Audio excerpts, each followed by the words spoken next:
Gracias, presidente. La educación y sobre todo la educación superior de calidad no puede ser un privilegio de quienes pueden pagarlo y tampoco puede ser un negocio. Quiero ser enfática en esto. La educación no puede ser un privilegio únicamente de quienes puedan pagarla y tampoco un negocio. La reforma que discutimos el día de hoy, colegas asambleístas, es del tipo de reformas que le gusta proponer a la derecha. Una reforma que nos aleja a las clases populares de la educación, la elitiza y propone además un modelo mercenario de éxito en el cual somos nosotros quienes nos endeudamos y estudiamos en condiciones precarias. Todo esto para que sean ellos quienes cada vez más crezcan sus intereses, crezcan sus bolsillos y además tengan tanto dinero que no les quepa para guardarlo en el país y tengan que llevarlo a paraísos fiscales, como lo ha hecho nuestro presidente y también algunos dueños de las universidades privadas en el Ecuador. Para quienes solo buscan acumular capital a costa de lo que sea, esta reforma es positiva, mientras que afecta a la mayoría de ecuatorianos y ecuatorianas, a la mayoría de estudiantes y a la mayoría de docentes. Significa además una pérdida que nos aleja de esas conquistas que logramos entre el año 2007 y 2017.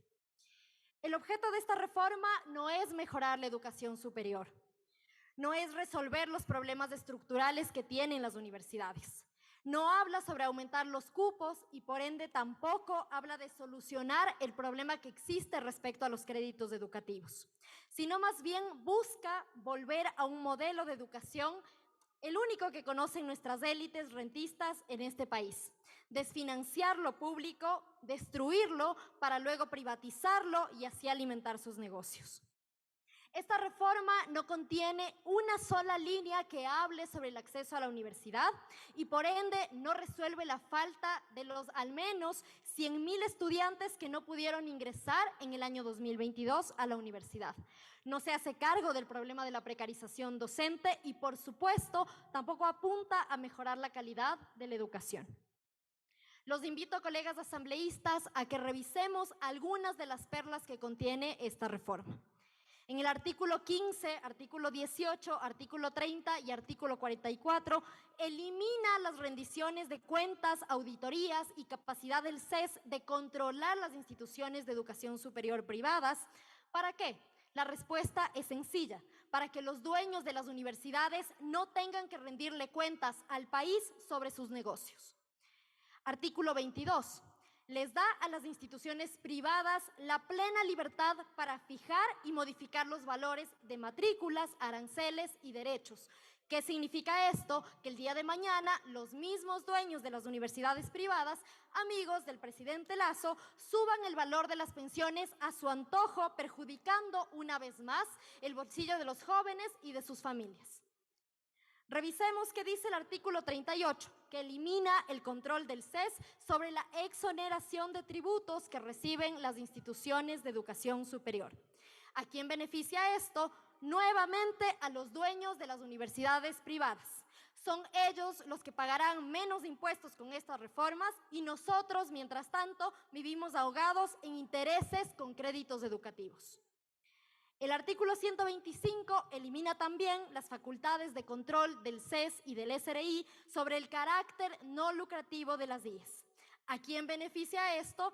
Nuevamente a los evasores de impuestos que montan universidades para sacar su plata a paraísos fiscales. Sigamos. ¿Qué nos dice el artículo 78? Permite que las acreditaciones internacionales reemplacen a las acreditaciones del Consejo de Acreditación. Y el artículo 104, por su lado, elimina la necesidad de acreditación por parte del CACES para ofrecer doctorados. ¿Qué significa esto? Nuevamente tendremos doctorados de papel y universidades de garage. ¿A quién beneficia esto? A los amigos del banquero que ven como un negocio la educación de los jóvenes. Como si esto fuera poco, para terminar de destrozar ahora también la educación pública, Establece en el artículo 27 para reducir en un 20% el fondo que financia las instituciones públicas y cofinanciadas, creándolo como un fondo concursable.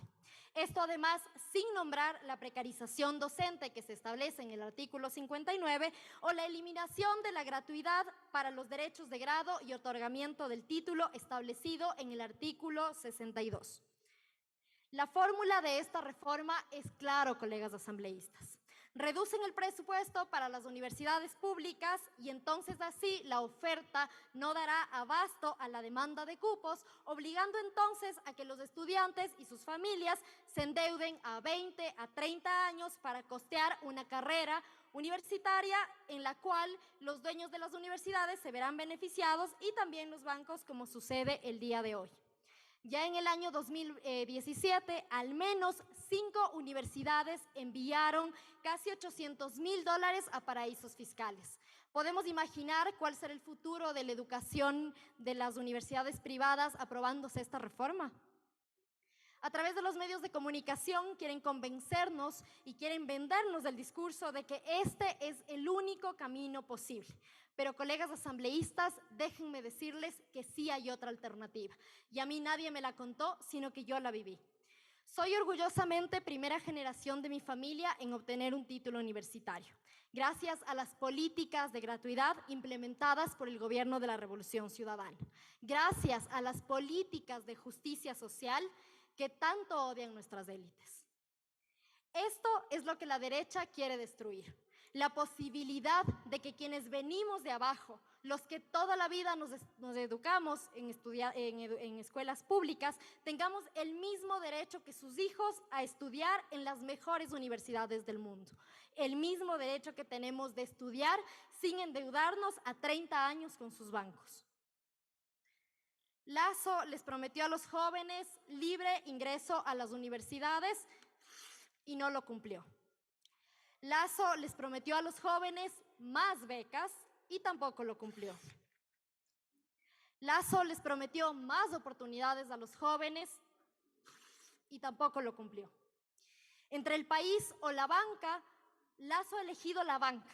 Entre los jóvenes y los negociados de las universidades particulares, se queda con los segundos. Ojalá esta lógica únicamente respondiera al presidente de la República, pero no olvidemos que él responde a un modelo de acumulación, a un modelo de despojo, lo que ellos llaman economía de goteo, a través de la cual concentran riqueza hacia arriba, esperando que los de abajo recibamos sus migajas. Finalmente, quiero dirigirme a los maestros, a los estudiantes, a los jóvenes que siguen este debate e invitarlos a que no bajemos los brazos, porque la lucha por reconstruir la educación desde las cenizas debe empezar el día de hoy. Debemos organizarnos para construir consensos básicos alrededor de la defensa de la educación pública, gratuita y de calidad, para recuperar entonces las oportunidades que un día tuvimos. Por todo lo expuesto, colegas asambleístas, señor presidente, respondiendo a las demandas de los estudiantes, de los jóvenes, de los docentes, me he permitido enviar la moción de archivo de esta nefasta reforma a la Ley Orgánica de Educación Superior.